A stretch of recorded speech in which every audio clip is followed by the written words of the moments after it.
Hello, welcome to Algebra section 9192C. We're going to finish this section. This is a really cool parabola. Some of you may have seen it. It's the arch in St. Louis. And it kind of hit me as funny because it looks like some of the ones that were slightly wide at the beginning of my presentations too. Anyway, so it is a parabola. And do you know what this is? It's the vertex, right? And then the line coming down would be the axis of symmetry. And then today we're going to look a little bit more at what would happen where it hit the ground, sort of. Anyway, here's a warm-up. Find the vertex and the axis of symmetry of this parabola. Same procedure we've been doing, right? So what do we have to start with? Well, we got to start with the opposite of b over 2a, right? Now, what's different about this guy's got is a fraction out front, right? So if a whole number makes it increase at a higher rate, what would a fraction do? It would increase at a lower rate, right? So in other words, it's going to be wider and go up a little more gradually. And let's look a little more at the details.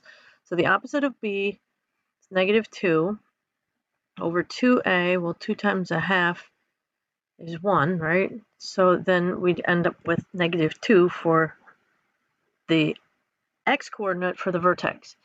Then to find the y-coordinate, we're going to multiply it through here. Now, thankfully, it's even, so I won't have any fractions, right? Because when I do negative 2 squared, that's 4 times a half is 2. And then plus, this would be negative 4.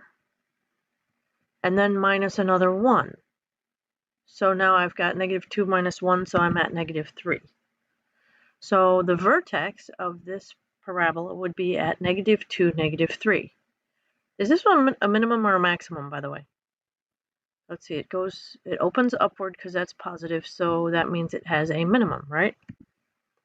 And where would the axis of symmetry be? What line would cut it in half? Well, that's the one where the x value is the same as that of the vertex, so it would be x is negative 2. You know what I'm going to do next, right? I mean, it's here. We got to do it. We can't just let that sit. So we know we're going to pick x values. We're going to stick the vertex in and then look at the rest. Now, why on earth did I pick these x values instead of the normal ones? Well, the same reason I was kind of happy this was even, right? Because if I put in odd numbers, I'm going to have fractions. But if I put in even numbers, I'm not. So that's why we've got the even numbers here in either direction. Now, I personally think these guys are going to be the easier ones because 0 is the easiest possible one to do, right? Because then you just get negative 1. And 2 is not much more difficult, neither is 4. So we're going to do those first. I'm not going to belabor the point. You know how to do these. So then what happens over here? We have the symmetry, right? So it'll be negative 1, 5, and 15. Okay, so it does go up pretty far though, doesn't it? But we got to get pretty wide to do it. So now let's see, my vertex is at negative 2, negative 3. So I think I'm going to move my axes from the normal spot and put my origin about here. So then my vertex is going to be at negative 2, negative 3, so right about there, right? And then the other points, I'll have 0, negative 1. Hey, we found a y-intercept. What do you know? And at negative 4, so 1, 2, 3, 4, negative 1. So you can already tell, oops, what did I just do? Well, wait, what? Negative 4, negative 1, 1, 2, 3, 4. Oh, because I put my vertex in the wrong spot. Oh, okay, was anybody going to tell me that? Maybe you did, but I couldn't hear you. You should speak up a little louder. Anyway, I'm just going to put the thing on here because I'm going to mess this up worse if I don't. So here's the real vertex, these 2 points, and then we've got the negative 6, 5, and the positive 2, 5, and then the others off the graph. Now I'm going to admit to you I had to make this a little wide to make it exactly fit because the parabolas that are available to me weren't exactly stretching the way I wanted them to, but it gives you a pretty close approximation, right? So now I got another question for you. Where does this parabola cross the x-axis? We noticed where it crossed the y-axis at 0, negative 1, but where does it cross the x-axis? In 2 spots, right?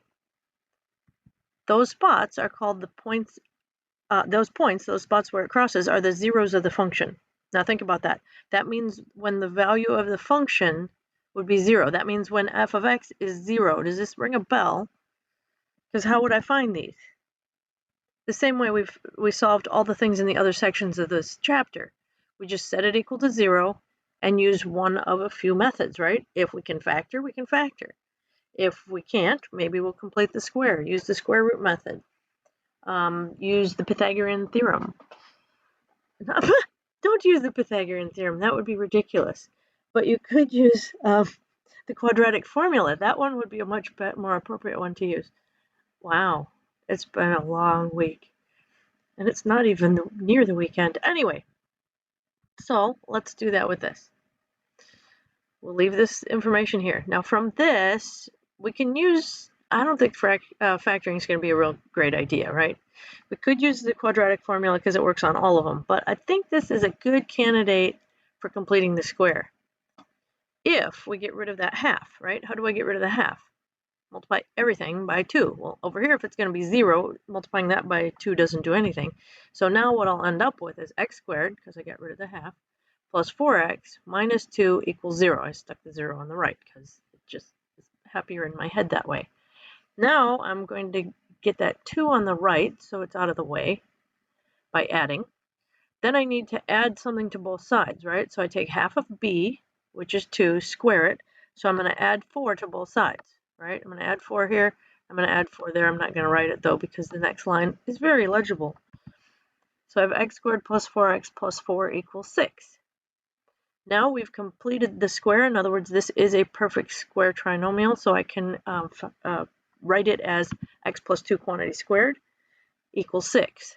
Now I can take the square root of both sides, so x plus 2 is plus or minus the square root of 6. Now to finish this, I just subtract 2 from both sides, right? So I'll have x equals negative 2 plus or minus the square root of 6. That square root of 6 got a little smaller. Anyway, so then what does that mean? That means that this tells me the x-coordinates of these 2 points. Now it's nicer to put these into decimal approximations though, because my brain doesn't really think what square root of 6 is. It is about 2.2449. So now that means I've got 0.449, which is this guy, and negative 4.449, which is that guy. So if we put those into the points, because they obviously have to cross at xy points, the 2 points are at 0.4490 and at negative 4.4490. So those are the zeros of the function. They're where the function crosses the x-axis. Wow, that's kind of cool. So you mean the whole time we were solving those equations, we were literally finding where the equations, or where the graphs of the equations would have crossed the x-axis. Precisely. And now you really know why I did the chapter out of order, because it just makes more sense to me to know, to figure out how to do that and then figure out, oh, that's how it applies. Okay, so next. This is the key to the assignment we did for today. And yours hopefully looks something like mine. So for number 1, I hope you wrote the equation. If you did not write the equation, please, from this day forth, yea, even forevermore, write the equation before you do the graph. Okay? So the opposite of b over 2a is 2. The function evaluated for an x value of 2, because that's what I found, is 4 minus 8 plus 1, which is negative 3. And again, feel free to put as many scribbles as necessary to be accurate. So the vertex of the parabola is at 2, negative 3. So that's down here, right? I moved my axes as usual to fit the data. It is a minimum. Axis of symmetry, x equals 2. Then I come over here, I put my vertex 2, negative 3 in here, and I go each direction. I evaluated these first because they were easier. Because when you put in 0, it's nice because those just go away and you just get 1. And 1s and negative 1s are pretty nice too. And so I got these values. Hopefully you did as well. The symmetry over here will make them have the same y values. Then when you graph them, your graph hopefully has a smooth curve and looks something like that. Nice. Number 7. To find the vertex, opposite of b over 2a, if this is my equation, I hope yours is there, is 0. because there is no b, right? So that means you evaluate the function at 0, and that gives me 3. So the vertex is at 0, 3. It is a minimum. Now, I hope you wrote all this stuff even though I hadn't typed it all, unless I gave you one that had it on there. I don't remember. So there's the axis of symmetry. Then we come over here, we put our vertex in, and we go either direction. I did the positive ones this time. Actually, it doesn't really matter at all, does it? Because there's no b. So do whichever ones first you want, and hopefully you get 5, 11, and 21, and have it look something like that. Now, depending on where you put your origin, yours might look like slightly different than mine, or maybe you even made, the squares be more than 1. I don't know. There are some variations, but it should still have the general shape and the right location. Number 9. f of x is 2x squared plus 4x minus 1. So if we find the opposite of b over 2a is negative 4 over 4, which is negative 1. Then evaluate the function when x is negative 1, and we end up with 2 plus negative 4 minus 1. That's 2 plus negative 5, so that's negative 3. That means the vertex is at negative 1, negative 3. It is a minimum because, again, it opens upward, right? I just lost my cursor. How did I do that? Oh, there it is. Okay. The axis of symmetry is x equals negative 1. So now I stick my vertex over here, and you can kind of see my scribbles here, right? So I evaluated these guys, and those were my scribbles because sometimes, the negatives and all this stuff kind of plays with your head. I don't want to be inaccurate, so I'm going to put some scribbles because scribbles are good. So then I graph this, and it looks something like that. So now, here's the end. Wait a minute. Did we do? No, that's right. Okay, I just had the wrong paper sitting out next to me. So then if we look at number 42, opposite of x squared minus 2. Remember, if it was negative x squared, it would have to be in parentheses. That means this is the opposite of x squared. So only the x takes the exponent, and then you make these the opposite of, right? That means we know it's going to open downward. Opposite of b over 2a, there is no b again, so it is 0. f of 0 is negative 2. Vertex is 0, negative 2. It's a maximum because it opens downward. Axis of symmetry is x equals 0, otherwise known as the y-axis. So I just moved the x-axis up a way so it would be in a nicer spot, I thought. Here's my vertex. Here's my other points. Here's my graph. Hopefully yours is similar. And last, number 43, y equals negative a half x squared plus 1. So kind of like the warm-up, I used even numbers because I really didn't want fractions. If you used fractions, that's fine as long as you're accurate. They're just kind of a pain in the neck, right? So anyway, the vertex was at 0, 1, because there was no b again. It's a maximum, and the axis of symmetry is, again, the y-axis. So here are my values, and the graph, hopefully yours looks very similar. So now I bet you could guess what the next question is. Find the zeros of these. In other words, where do these guys cross the x-axis? In other words, what would be the solution if I looked at it as a function and I want the zeros? Well, 42 is easy. Done. No real solutions. Why not? Because it never crosses the x-axis, right? So those are kind of nice because ooh, I'm done. Some people are already glancing at the rest of the problems and going, ooh, look, another one. So anyway, this guy, we got to find these 2 points. They're not nice, right? They're not integers. That means I can't factor this baby. If I can if they're integers, I can factor it to confirm, right? So what do you think? Well, I could make that equation a little nicer by multiplying everything by 2, right? Get rid of the fraction. In fact, let's multiply by negative 2 and make it even nicer.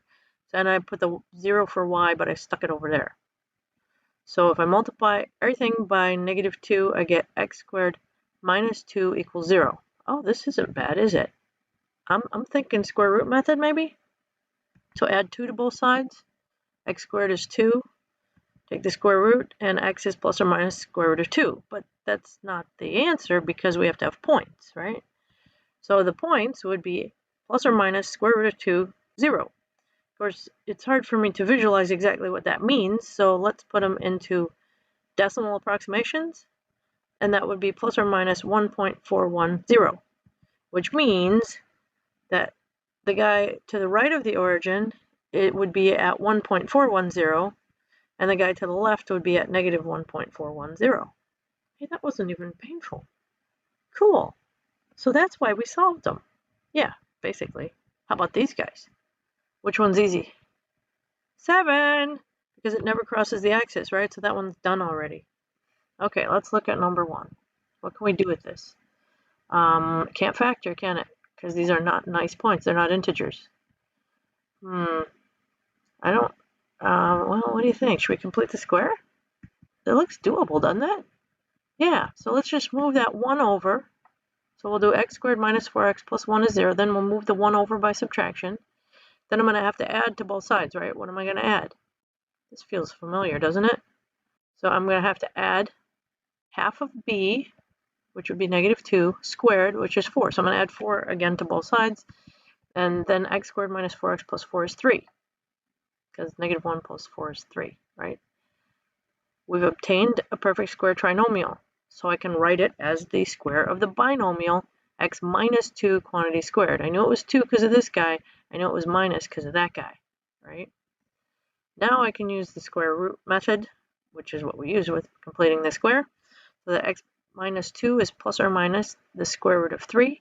And that means that if I add 2 to both sides, I didn't write that in between step, x equals 2 plus or minus the square root of 3, because I ran out of room. Because I have to still put this into points, right? So the points are 2 plus or minus square root of 3 comma 0, which would be approximately 3.730 and 0.270. Yeah, that looks about right. 0.27 and 3.73. Nice, nice. So we can actually find the values. How about the last one? Oops.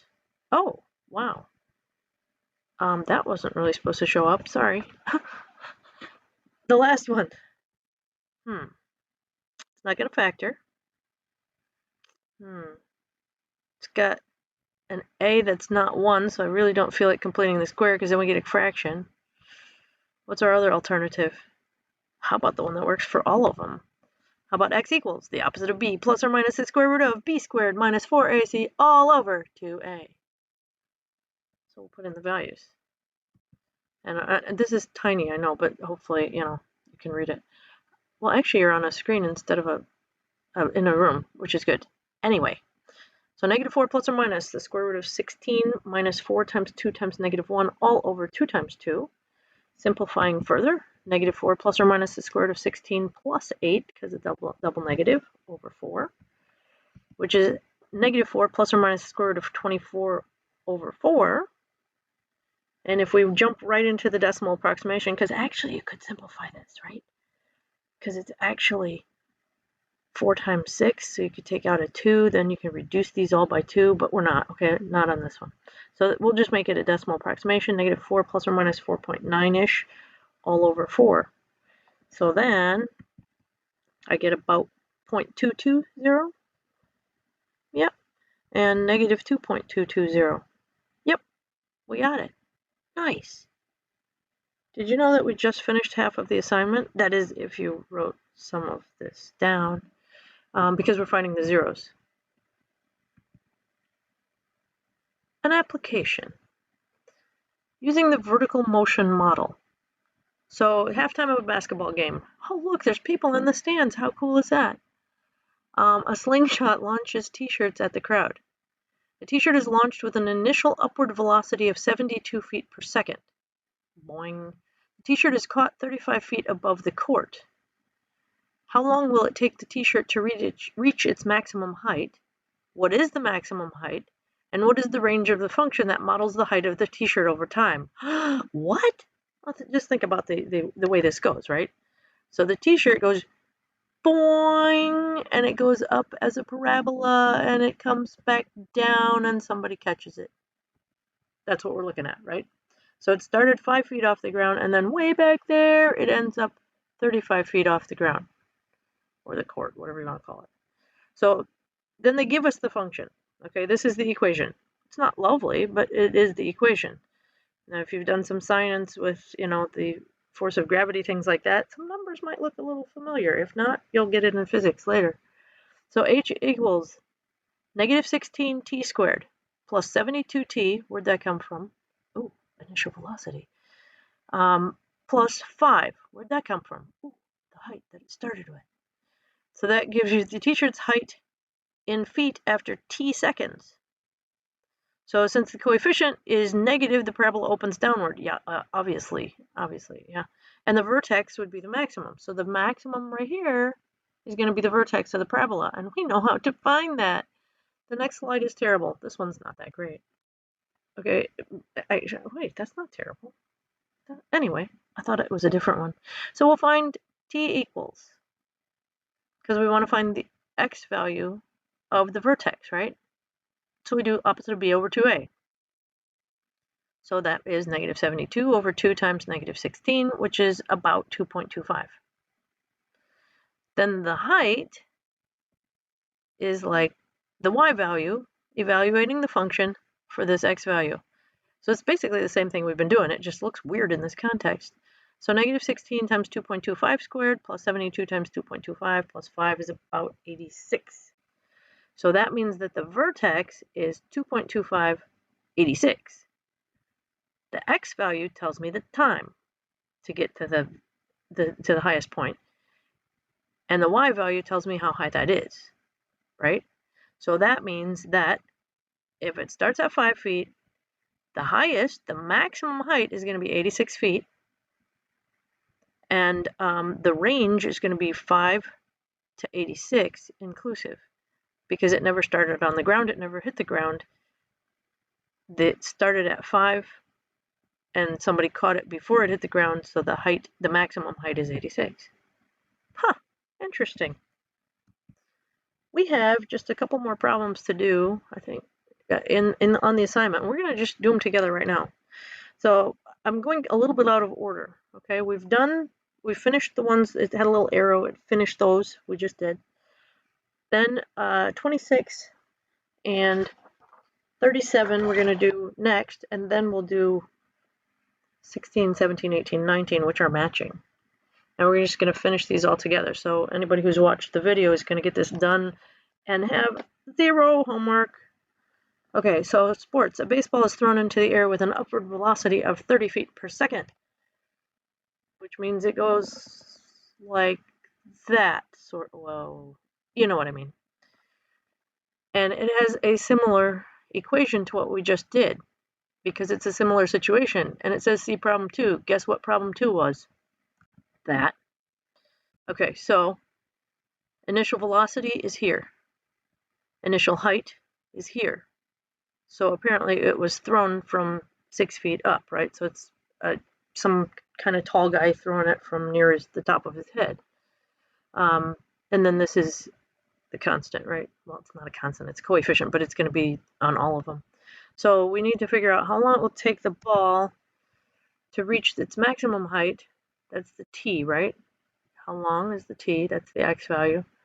And what the maximum height is, that'll be the h value, which is like the y value. And the range is just how high does it go, right? Okay, so what do we got? I think we should find the vertex.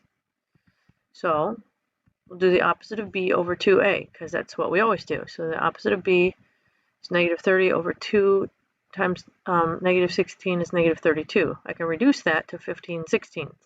Oh, fantastic, we get to use a fraction. So then I find the function value for 15/16. It's actually not bad. Okay, so we're going to do negative 16 times t squared. So negative 16 times this squared. So it's 225. I just did 16 times 16. Not because I forgot it, but because then I can just cancel one of them, and it makes it easier to show. And then plus 30 times 15/16.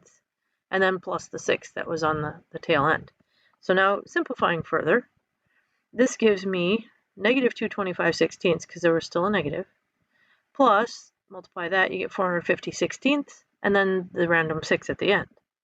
So then I combine those fractions, and I get positive 225, because 225 twice is 450, right? Over 16, plus 6, which is 14 and 1/16 if I reduce this or make it a mixed number, plus the 6. Now I can just add the 14 and the 6, get 20 and 1/16 feet. Okay, so that means that my vertex is at 15/16, that's the time, and 20 and 1/16, that's the maximum height, right? So now what do I get out of that? I can just make my conclusions. The time to the maximum height is 15/16, which is approximately 0.9375 seconds if you prefer the decimal.